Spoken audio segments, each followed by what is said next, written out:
call this hearing to order. On this subcommittee, we understand that small businesses are instrumental in strengthening our economy and restoring economic prosperity. Given the importance of small businesses, the Small Business Administration has been given the noble mission of aiding and counseling our entrepreneurs as they seek to start or grow their company. Because small businesses are the lifeblood of the local economy in my home district, Kansas Big First, I want to stress how important this mission is.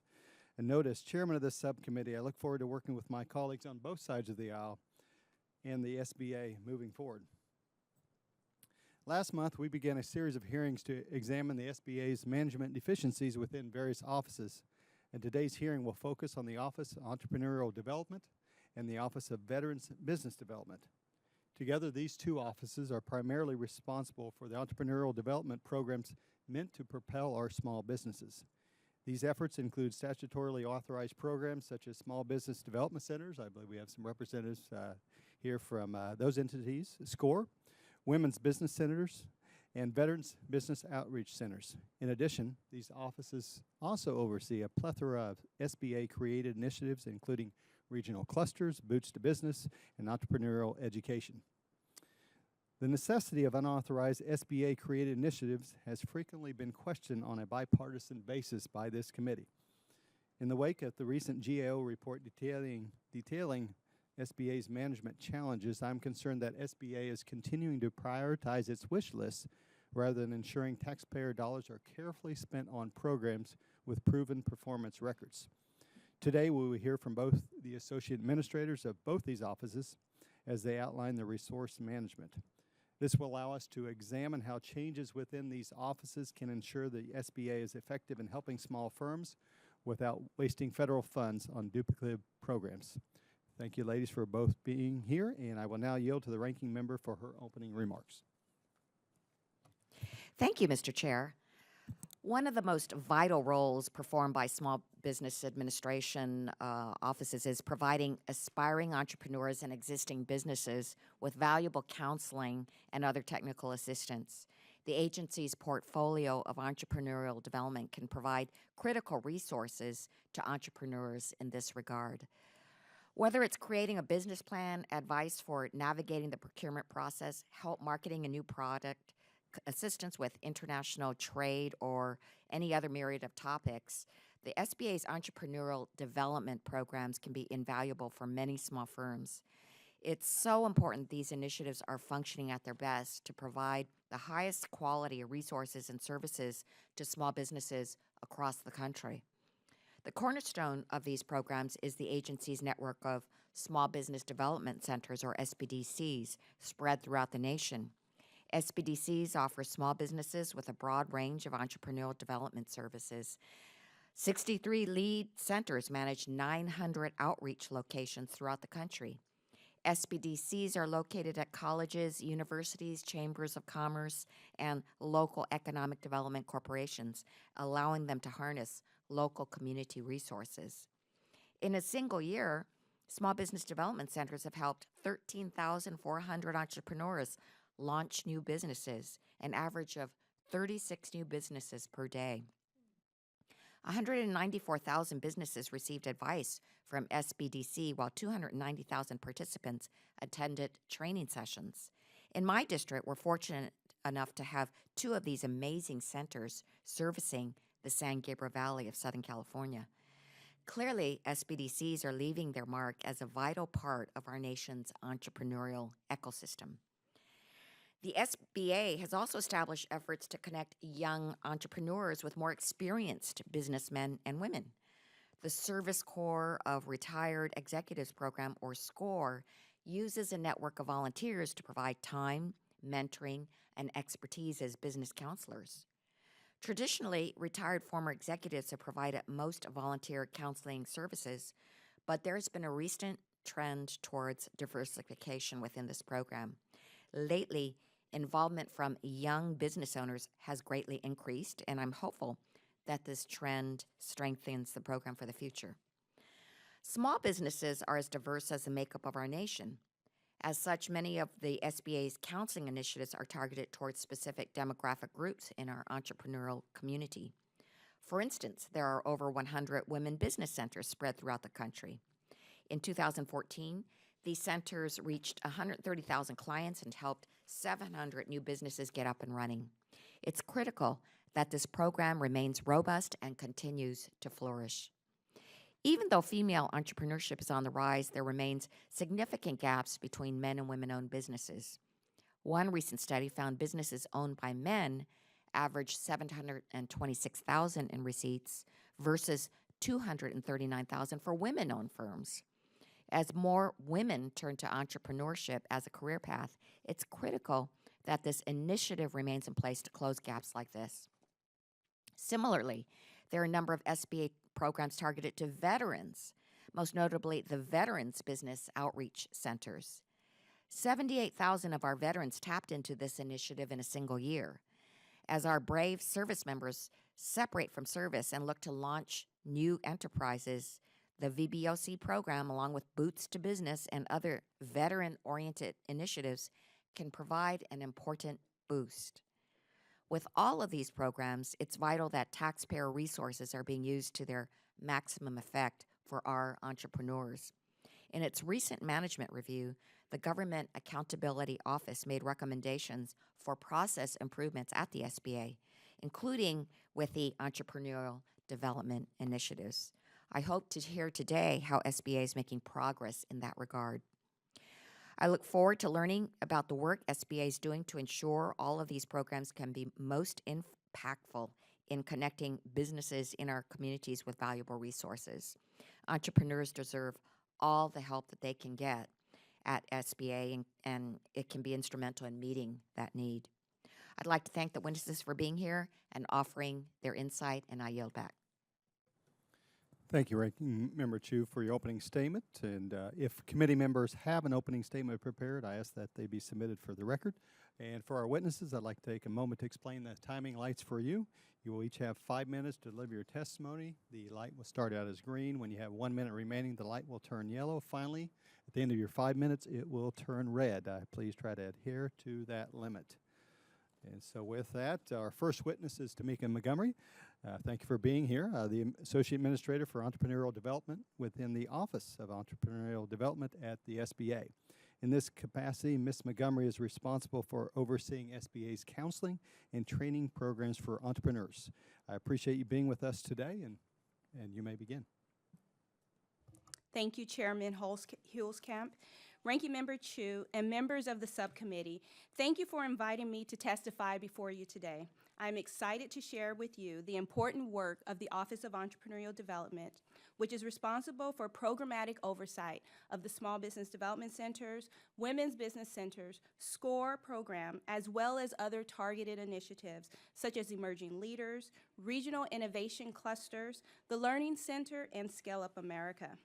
As a former SBDC Center Director, I would counsel my clients that they couldn't be all things to all people. However, in OED, we must meet the varying needs of America's entrepreneurial community. The diversity of our programs is reflective of this aim. Each program has a unique value and plays a key role in the entrepreneurial ecosystem. America's business landscape is changing. Women-owned businesses have grown at a rate of 4 times that of male-owned.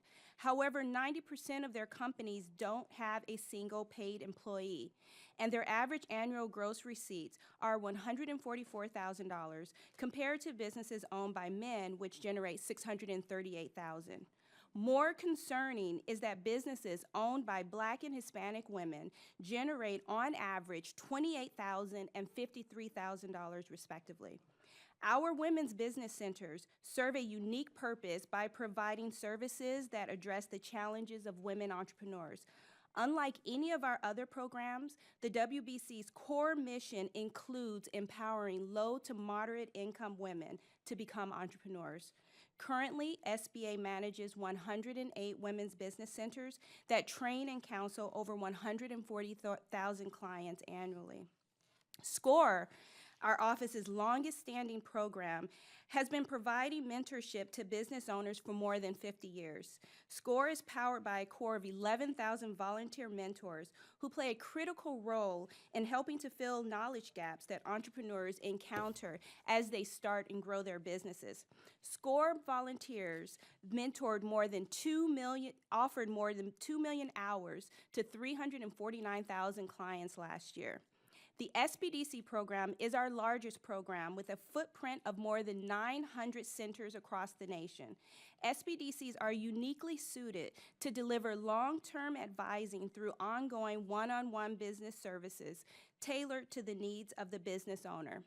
SBDC's business advisors help clients start more than 13,000 new businesses and provided training and advising to over 450,000 entrepreneurs. SBDCs are also helping to advance the nation's trade agenda by helping small businesses access the global market. Observing a need to help underserved and underrepresented entrepreneurs scale up their businesses, we launched Scale Up America to fill a gap of business assistance to smaller, growth-oriented entrepreneurs. Although women and minorities represent the fastest growing segment of new entrepreneurs, their ventures are experiencing far less success. Data from the Census Bureau shows that minority-owned businesses generate, on average, $174,000 in gross receipts, compared to non-minority-owned firms, which generate $552,000 in average gross receipts. The goal of Scale Up America is to equip more high-potential, growth-oriented entrepreneurs with the right tools to overcome barriers to growth. Small businesses drive innovation and play a critical role in local economic development. Our regional innovation clusters connects businesses, suppliers, service providers, and related institutions within a defined cluster. Currently, we fund 14 clusters, such as an autonomous and unmanned systems cluster, a bioscience and technology cluster, and a smart grid cluster. While it is important that we are responsive to the changing needs of entrepreneurs, we also want to make sure that our programs are producing their intended outcomes. We have worked closely with our partners, the SBDCs, WBCs, and SCORE, to implement a collaborative evaluation methodology. Our office also consulted with the Association of Women's Business Centers to develop the first ever survey to capture the outcomes of all WBC services. The insights gained from this survey will guide OED in our management and oversight of the WBC program. Additionally, we have embarked on the agency's first ever economic impact evaluation piloted with the Scale Up initiative. The findings will be used to improve the effectiveness of this initiative, as well as provide us with a model that we will evaluate other programs. Thank you for the opportunity to testify before you today. I look forward to answering any questions. Thank you, Ms. Montgomery. I appreciate your testimony. Our final witness is Barb Carson, the Associate Administrator for the Office of Veterans Business Development within the SBA. In this capacity, Ms. Carson is responsible for all programs and policies related to veteran entrepreneurs. She is also currently a colonel in the U.S. Air Force Reserve. Thank you for your service, and thank you for being here today, and you may begin. Good morning, Chairman Hulskamp, Ranking Member 2, and distinguished members of the subcommittee. Thank you very much for the opportunity to testify today on the U.S. Small Business Administration's continuing efforts to empower veteran entrepreneurship and small business ownership through programs and policies that maximize the availability of SBA services for veterans, service members, and their spouses. Our programs and policies target our nation's heroes and job creators. We are grateful for the continued support of the House Small Business Committee and this subcommittee. We look forward to sharing our successes with you and addressing your questions. As small business owners, veterans continue to serve our country by creating critical employment opportunities and driving economic growth. They possess the skills, discipline, and leadership to start and operate successful businesses in their communities. Nearly 1 in 10 small businesses is currently veteran-owned. Remarkably, though the overall number of veterans declined significantly between 2007 and 2012, the participation of veterans in business ownership was persistent. This is according to the 2012 Census Survey of business owners. During that period, the overall number of veteran-owned firms increased at a faster rate than non-veteran-owned firms. We also note that between 2007 and 2012, the number of women veteran-owned firms increased by nearly 300%. All of this data may indicate strong entrepreneurial activity among post 9/11 era veterans. My office is strongly encouraged by these trends in veteran entrepreneurship and is fully engaged in supporting them with quality programs and thoughtful policy initiatives that all cover SBA's primary mission areas of counseling and training, access to capital, and access to contracting opportunities.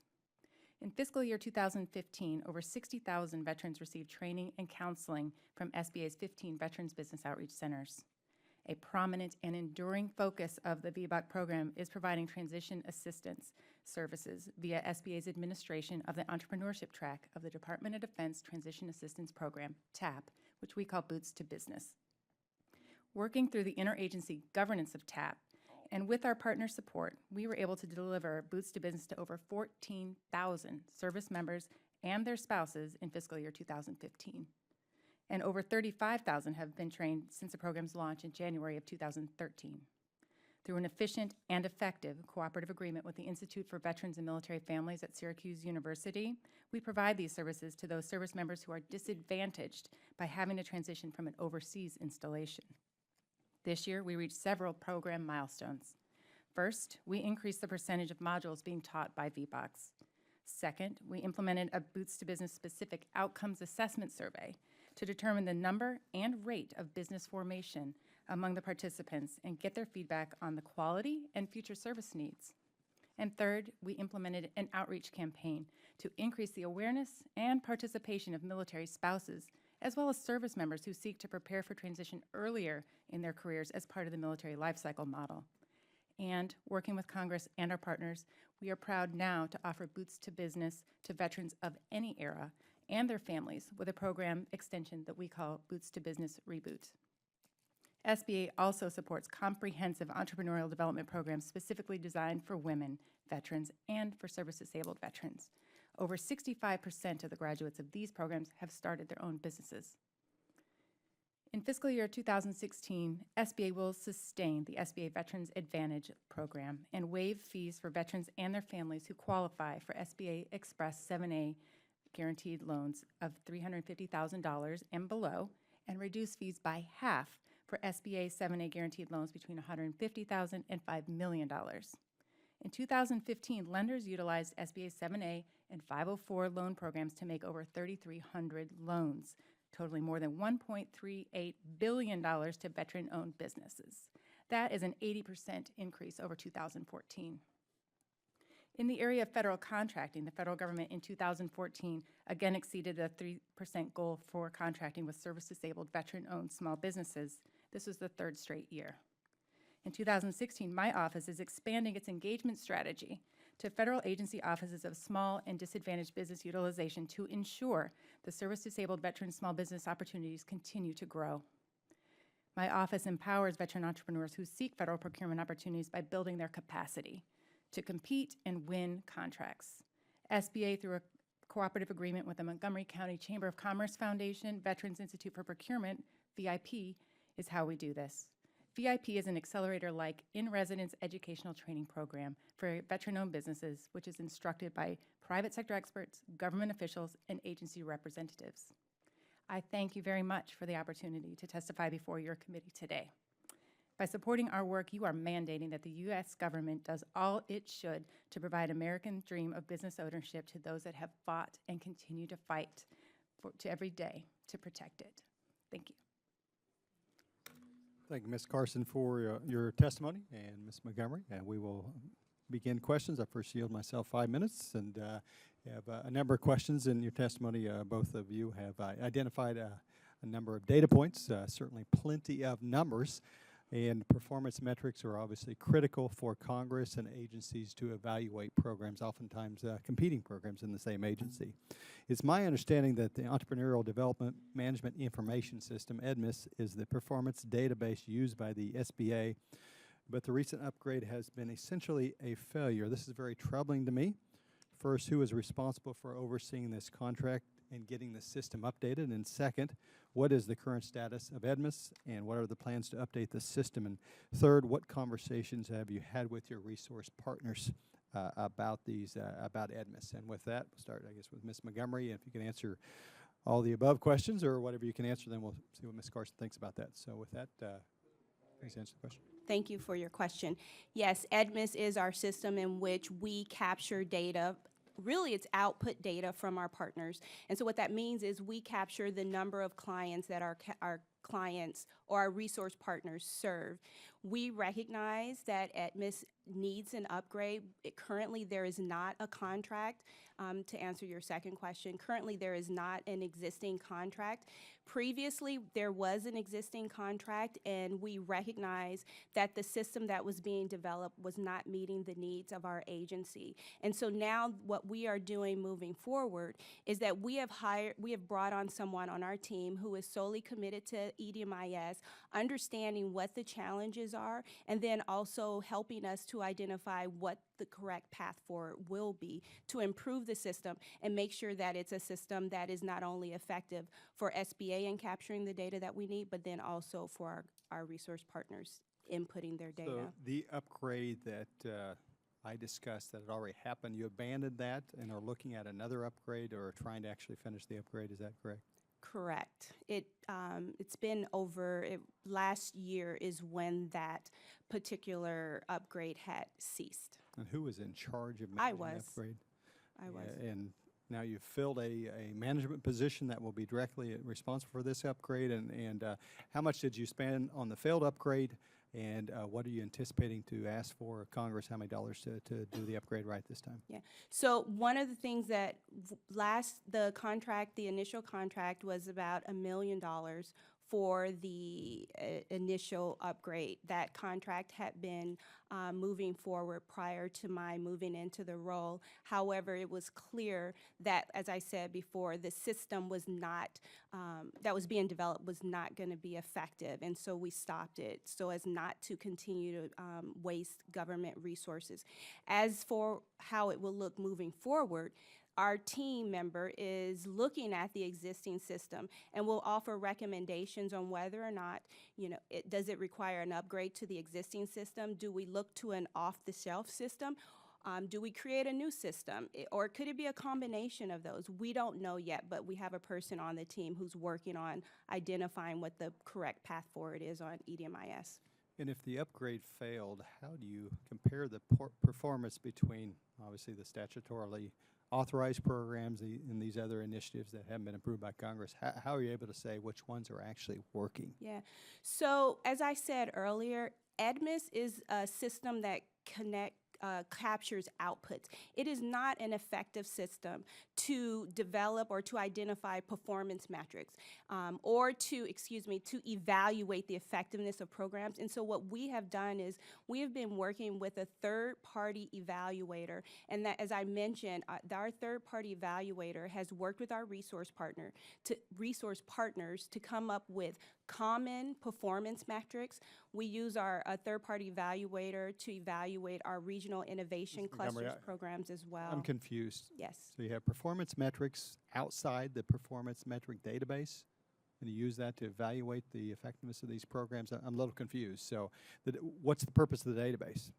As I said, the database is an effective tool. It captures data, so it captures the numbers of clients served, client demographics. Well, I understand that. That's the data. The upgrade failed. Yes. You are not apparently capturing the data, but so how do you evaluate the program if you don't have performance data in which to that you've captured because the upgrade has failed? So I think that what I've not explained clearly is that we currently have EDMIS, and the existing system currently collects that particular data, as I mentioned before. What I was expressing is that as we look to move forward with EDMIS, one of the things that we have to evaluate and determine is that how do we look at gathering outcome measures and not just output measures. And so that's where the two things that we're working on. And so we recognize that EDMIS is effective for capturing outputs, but it's not the best system as it stands now to capture outcomes. And so in the meantime, what we have done is that we have worked with our partners and a third-party evaluator to capture more detailed evaluative impact information from the clients of our resource partners so that we can really understand and evaluate the outcomes of those clients after they've received services. Thank you, Ms. Montgomery. I'm out of time, but if you would provide a subcommittee explanation of what the upgrade's for, the data you're missing now, and how that will improve evaluations, because it looks like you wasted $1 million. I think I'm still confused what exactly we're trying to do. And again, we do have a number of statutory authorized programs that have a long history of working, and then you have these other initiatives which you spent most of your time talking about that I don't see that we have the data to compare those. So with that, I'll yield 5 minutes for the ranking member for her questions. Thank you. Thank you. Ms. Montgomery, SBA resource partners like the SCORE program, the Veterans Outreach Center, and the Women's Business Center provide a variety of services and counseling to small businesses on not only starting a small business, but also the SBA programs that are available to them.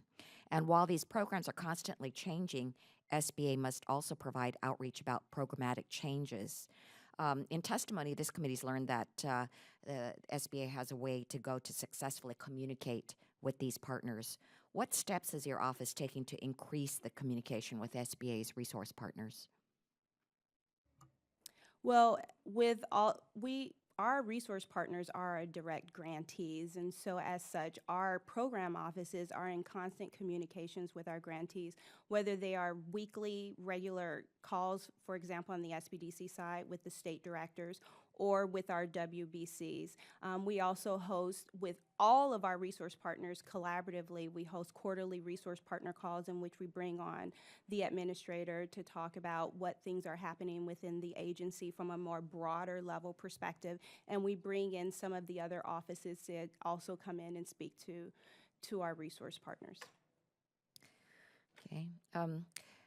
Ms. Montgomery, SBA operates various pilot initiative programs such as the regional clusters and the entrepreneurial education programs that provide training to businesses. Of course, we have our statutory programs that were established by Congress, but can you tell me what the merits are of the programs that are the initiatives not found through the statutory programs? So, as you mentioned, our regional innovation clusters is one such program that we have been providing since about 2010. And one of the things that we have found is that the businesses that participate and receive assistance in the cluster, that we have seen them secure more patents, that they've received the targeted assistance to do commercialization on key products and services. We've seen a higher level of small businesses engaged in their local economic clusters in their communities. And so additionally, we have a number of our clusters that collaborate with our resource partners to provide potential clients or even to assist in sharing assistance, providing technical assistance in other ways. Okay.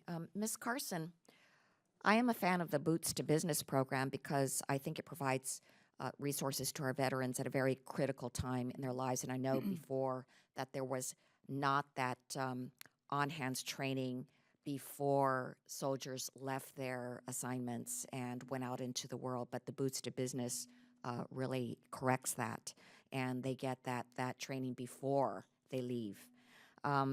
Now, I understand that this program is funded separately from the Veterans Business Outreach Centers and is administered by various resource partners.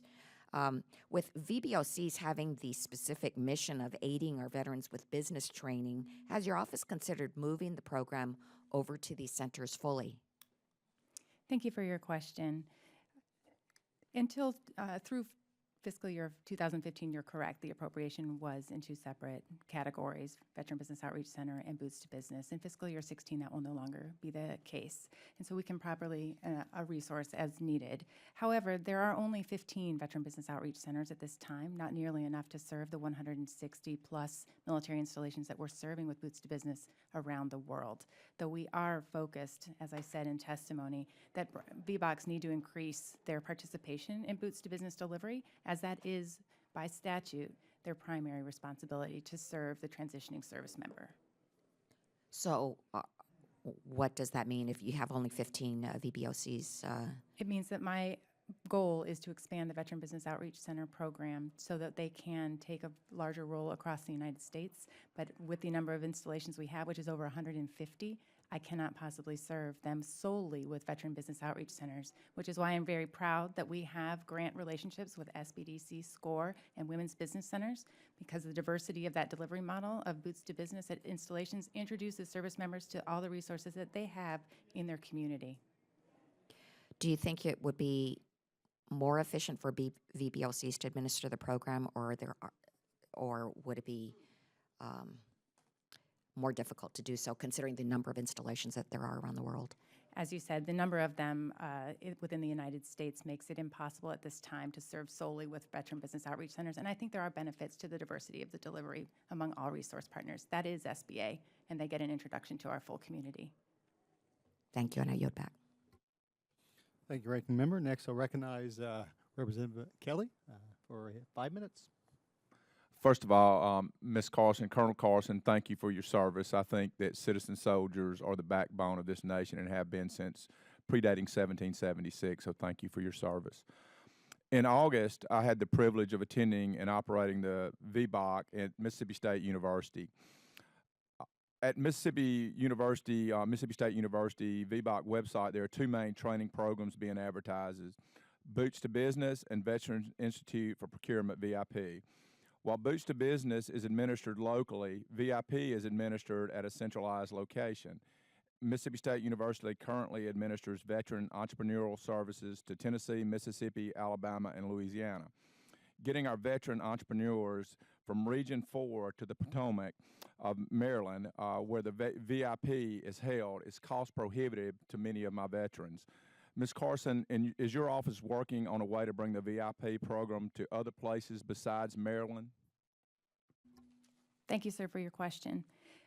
I have explored that possibility with the Veteran Institute for Procurement, and they have tested it once prior to their cooperative agreement with the Small Business Administration. And what they found is that the most procurement decisions are made here in the Washington area, and they found that they could get the greatest participation from prime contractors, government officials, here in this location. However, I have not closed the door to the idea that we do have some other central locations around the United States where we could replicate this program, perhaps on a different scale, but it could be done. So I have not given up on that opportunity, sir. And Ms. Carson, you noted in your testimony that in fiscal year 2015, 60,000 veterans received training and counseling from SBA's 15 VBOC centers. You go on to note that working through interagency governments of TAP and with our partner support, you're able to deliver Boots to Business to over 14,000 transitioning service members and military spouses in fiscal year 2015, and over 35,000 since the program's launch in January 1st of 2013. However, I noticed that there is nothing about the success of those veteran service members or military spouses after they participate in your program. This committee and the GAO have noted the absence of performance metrics, which are very important. Measuring the right performance metrics is the only way that you identify the right solutions and the right problems that to get the solution to. And so why isn't SBA tracking outcomes like business survivability or sales growth instead of what they're tracking now? Sir, I'll speak specifically to the Boots to Business. I'm very proud that over the last 18 months, we have established finally a system of record at SBA so that I can collect veteran data to begin to get that. And also, as I noted in testimony, that I have also just been approved to launch an assessment survey for Boots to Business participants to understand what their business formation rate is. As you know, this is a new program with its first appropriation in 2014, although we did begin to test what would be the best practice in 2013. So it is early days, but I'm very certain that we're on the right track, and I will start to get outcomes from that survey next month. And just as a follow-up to that, what specific data are you looking to track? First, I'd like to know, was it of use to them? The quality of the service is the very first indicator. Second, did it help them form a business? Third, I'd like to know if they were able to better connect with SBA resources once they had this course. It's hard to do without a control group, but I'd like to say that it makes a difference to know about these resources before you are actually back in your community. This is the biggest difference between having nothing before and having a transition when people are making critical decisions about whether they want to go to school, they want to get a job, or they'd like to create their own job. And this is more in the more of a statement than a question. But you understand that the military and the Veterans Business Outreach Group, they're one of the best organizations, period, about not seeing race, color, sex, or anything else. As you and I both know from serving, we see green in the Army and you see blue in the Air Force. That's the only colors we care about are green and blue. And so, and these are some of the brightest and smartest and hardworking people, and they understand how to achieve objectives when you give them to them. So I would just say, make sure your data reflects that, because if we're not getting success out of these folks, we're doing something wrong, because we have the right people to achieve that success. So we have to measure the right data to make sure that we're providing them what they need. And I yield back, Mr. Chairman. Thank you, Representative Kelly. Next, I'll recognize Representative Payne for 5 minutes. The floor is yours. Thank you, Mr. Chair, and to our ranking member. Ms. Montgomery, in your testimony, you mentioned that the number of women-owned businesses has grown significantly to bypass the rate of male-owned businesses. However, you note that even though women are starting businesses and 90% of their companies don't have a single paid employee. When I speak to my constituents, one of their primary concerns is employment and financial prosperity. So can you give us specifics about the unique barriers or circumstances that women-owned businesses are facing that tend to inhibit them from being able to add employees, and what can we do to assist them in this area? Thank you for your question. Yes, when we look at women-owned businesses, there are a number of challenges that women entrepreneurs have in scaling up and growing their businesses. One of the things that we find is that sometimes women don't believe that they can access the capital that they need to really grow their business, and we know that funding is very important for being able to grow a business, and so making sure that they have the right connections to the appropriate lenders, whether they're micro lenders or traditional bankers, is something that we work with business owners on. One of the interesting things is also, we talk about with pay and women ability to negotiate. That same ability to negotiate also continues as it relates to businesses. And so the great thing about women's business centers and understanding kind of some of those key challenges, their trainings and their business assistants can really focus around addressing those unique needs of women. Thank you. Ms. Carson, also I'd like to thank you for your service to this nation. We respect it and appreciate it immensely. In your testimony, you also noted that the uptick in women-owned firms, stating that between 2007 and 2012, the number of women veteran-owned firms increased by nearly 300%. Can you tell us about any unique barriers that are particular to women veteran-owned firms? Thank you, sir. It's been a privilege to serve, and I look forward to continuing that service. I'd agree with Associate Administrator Montgomery that access to capital continues to be a challenge for all women entrepreneurs. I do, however, think that this population, they recognize that they can negotiate. They have met many challenges head-on, and I think they're going to be strong entrepreneurs. They also happen to over-index, for example, in the Boots to Business participation. Although the overall service composition for women is in the high teens, we see it's over 20% of our courses are women service members who want to take Boots to Business. So do you think that their experience in the armed services and the discipline and the criteria they have to meet in terms to serve helps them when they go into starting a business? I couldn't reference a survey, sir, but from personal experience, I absolutely do think that it is the case. Are there experiences that they have that you could lend to women outside of that military experience that allows them to be able to negotiate and prosper? I think that's a fantastic idea, and I already work closely with Erin Andrew of the Office of Women's Business Ownership to look for ways that our programs can learn from each other and also collaborate, and that's a perfect way that we could go forward in the future. Thank you. I think that's excellent, and I will yield back before the red light comes on. Thank you, Representative. I appreciate that. Next, I'll yield 5 minutes to Representative Rattlewagon, and I appreciate keeping on the clock. Thank you. You have 5 minutes. Thank you, Mr. Chairman and Ranking Member Chu. I'd like to welcome Ms. Montgomery and Colonel Carson as well. And this question is actually for both of you. In each of your respective areas, if the funding goes to the unauthorized SBA-created initiatives, went instead to the authorized programs you oversee, how many more SBDCs, VBOCs, or similar entrepreneurial assistance centers could have been opened or expanded instead? Thank you for your question. The programs that I believe you're referring to, for example, our regional innovation clusters, for example, those are programs that we award through a contract because we don't have grant authority for those programs. And so it is full and open competition. And in fact, we have a women's business center in Alabama that runs a cluster.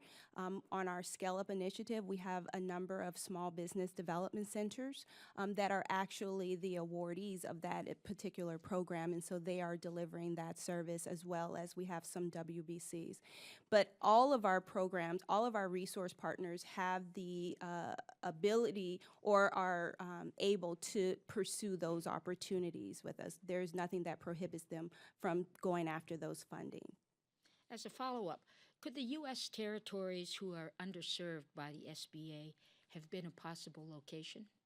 Yes, as I mentioned, it is full and open, and so we receive applications or proposals from communities, and just depends on where they come from, but it's a full and open competition.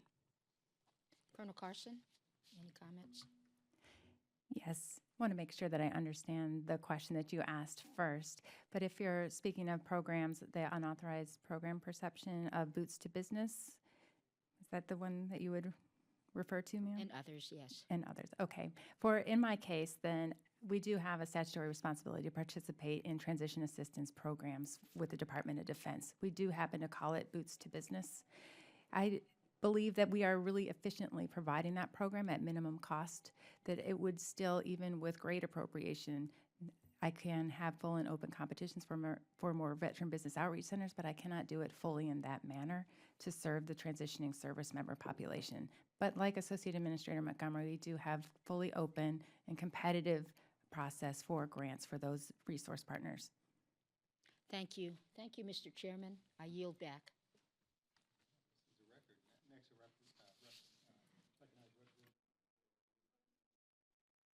Thank you, Mr. Chairman. Ranking Member Chu, thanks for holding this hearing. One of the issues that we're grappling with in Los Angeles County is veteran homelessness.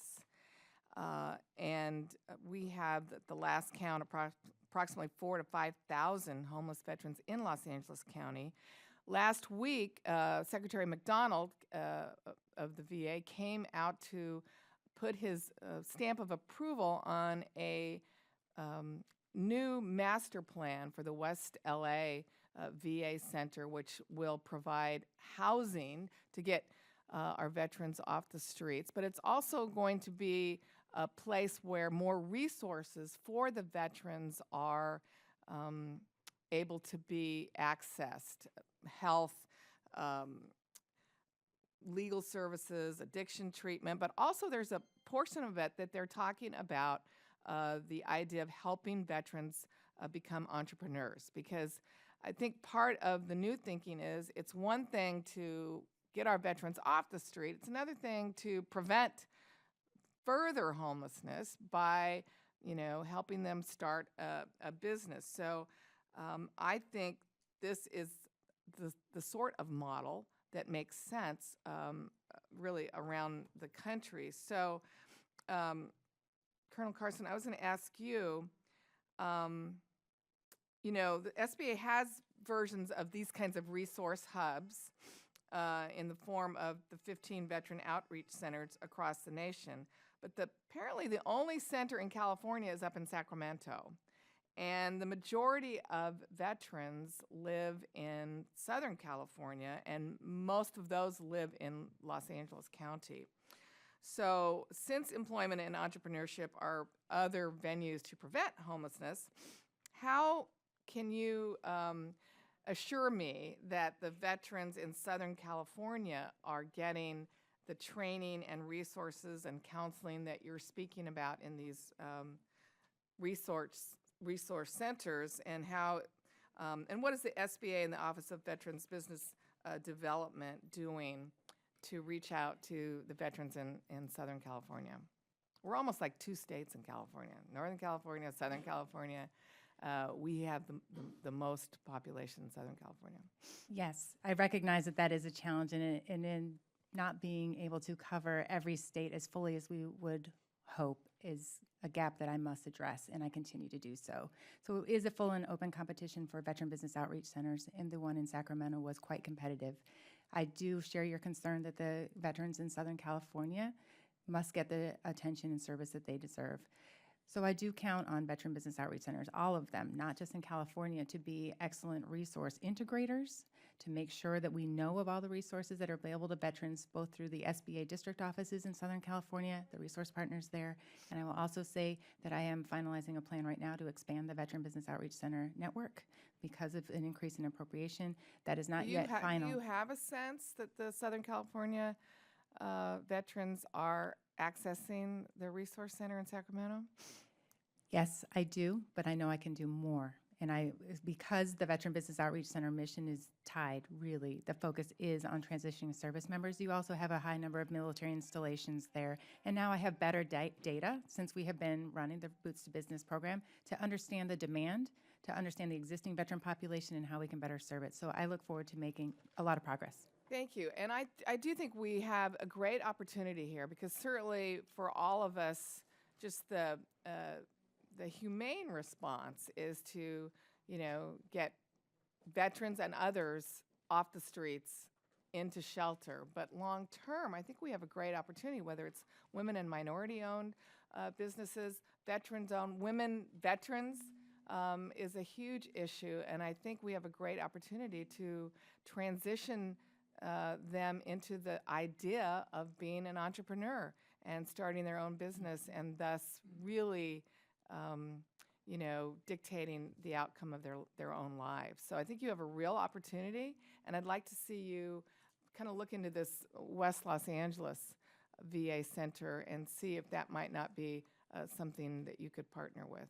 And I'd love to tell you, if I have just 10 seconds. You do? that we are You have 11. Okay, Or good. 10 now. We're testing a program that integrates SBA resource with VA medical centers. I'm testing it on the East Coast right now in 3 different sites to work with the VA Medical Center and their compensated benefits therapy program for entrepreneurs, some peer-to-peer veteran mentoring to start and launch small businesses. So I'm absolutely happy to look at the West LA and test it there as well. Great.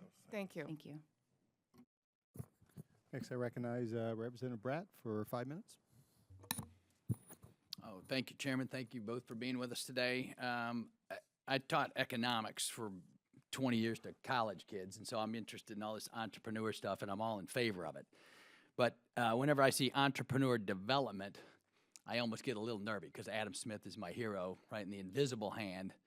And so entrepreneurs are supposed to be the ones who have that precise ability to be able to develop new business, see opportunities, take risk, and all that kind of thing. So now the government's going to come into play and train entrepreneurs, my radar goes up. I'm all interested. And so make the best case you can for this. But what I really want to know is the subcommittee is entrepreneur development with an arrow going toward economic growth.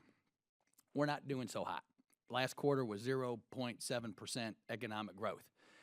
And so I think the nation has more fundamental problems, and this is what I want to get to with you. The folks you're seeing, do you see other gaps that we could do a better job of? And my guess is it's K-12, right? I have freshmen coming into my college classes. They don't know what a business is, for real.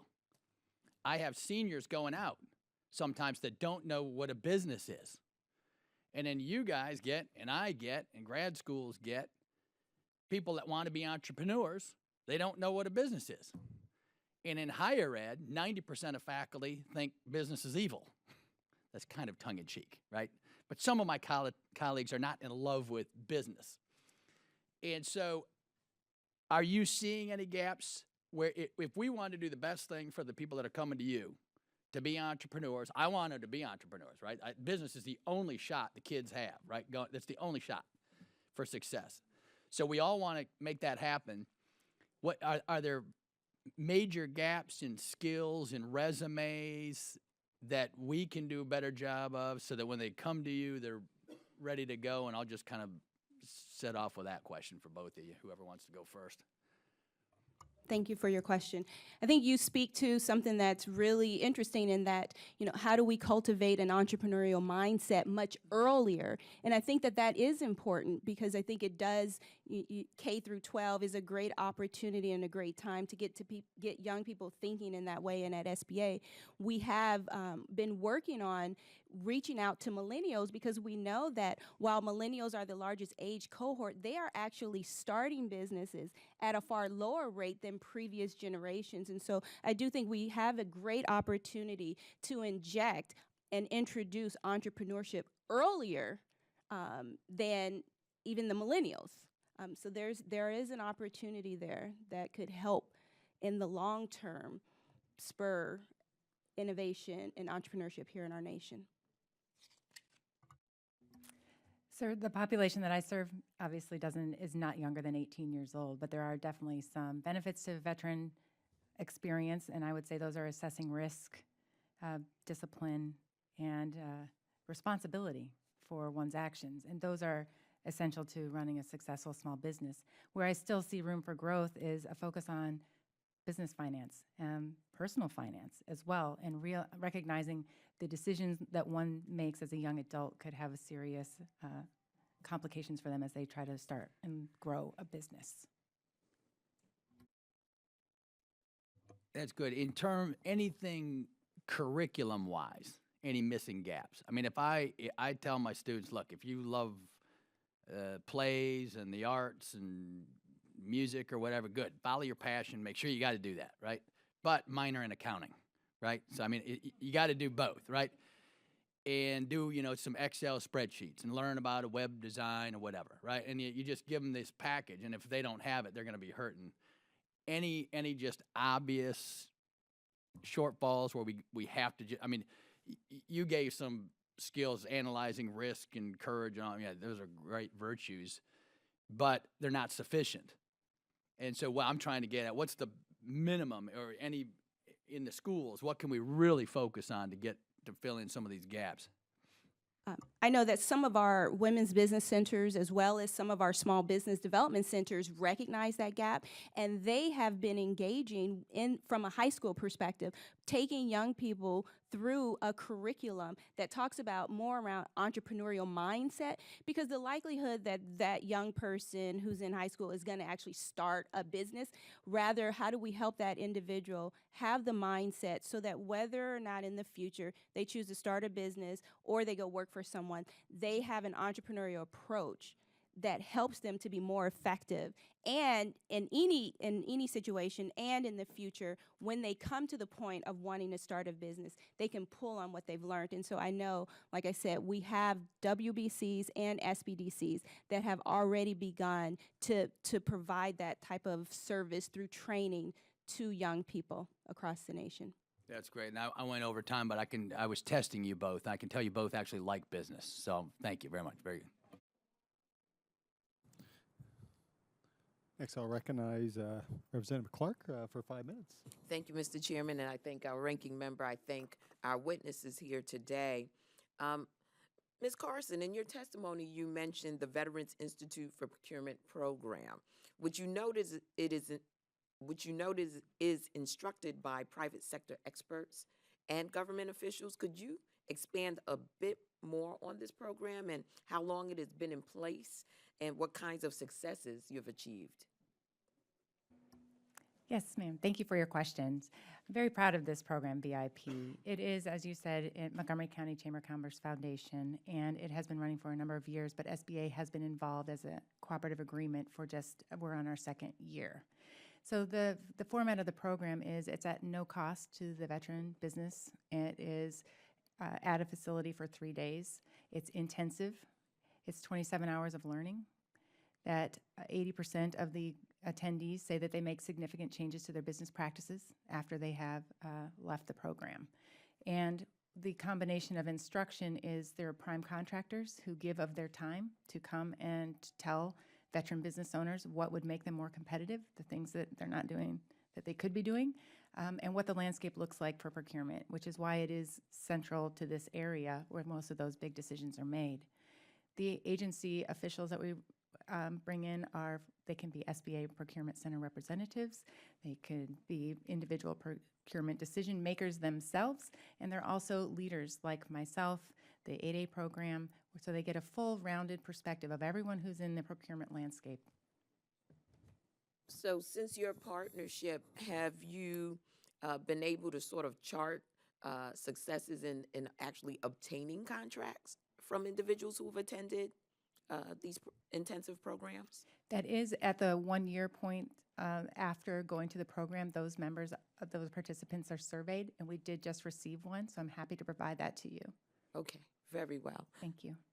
Ms. Montgomery, can you discuss a bit more detail on the initiatives that your office has put in place to expand outreach to entrepreneurs, particularly to minority and women-owned businesses in underserved areas? Thank you. I'd love to.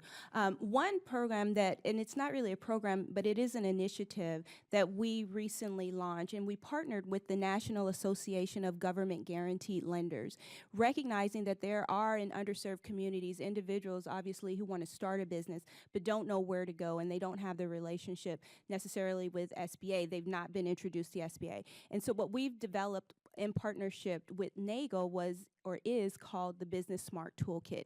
And basically, it is a downloadable, it's on our website, workshop that provides individuals with the basics around starting a business, how to establish strong banking relationships, and then where to connect with the local resources on the ground. And so this was done through a co-sponsorship with NAGO, and the way that we've been able to deploy this and get it out into the broader community is by partnering with organizations who have those constituencies. So for example, one of the organizations that we've partnered with is the 100 Black Men of America is one of our partners. The National Association of Community Latino Builders is another one of our organizations that we've partnered with. So we've tried to partner with faith-based and non-faith-based community organizations to make them aware of this resource that they can download to host a workshop, and then on how they can connect with our SBA district offices and how they can connect with a lender to come in and speak to their constituents. So that initiative seems to be a one-way initiative. How do you judge whether you've met success in connecting them with the lenders? Because that's the ultimate goal, right? Yeah. So with that particular effort, I like to say the goal is to educate and connect. And so in the Business Smart Toolkit, we provide them with guidance on how to host a workshop. And what we say is, we tell it's 3 modules, and we say, as the host organization, you deliver the first module. And then the second module, which is about banking relationships, we provide them with contact with NAGO, and we say, invite contact NAGLE, and they will identify a lender who will do the second module. And then we connect them with our SBA district offices, who will then deliver the third module. So that's how they're getting directly connected with SBA as well as with a lender. Have you been able to get a sense of how much this is being utilized, what kind of feedback you're getting on the ground in terms of the modules, and how that connects to the small business community in those particular areas?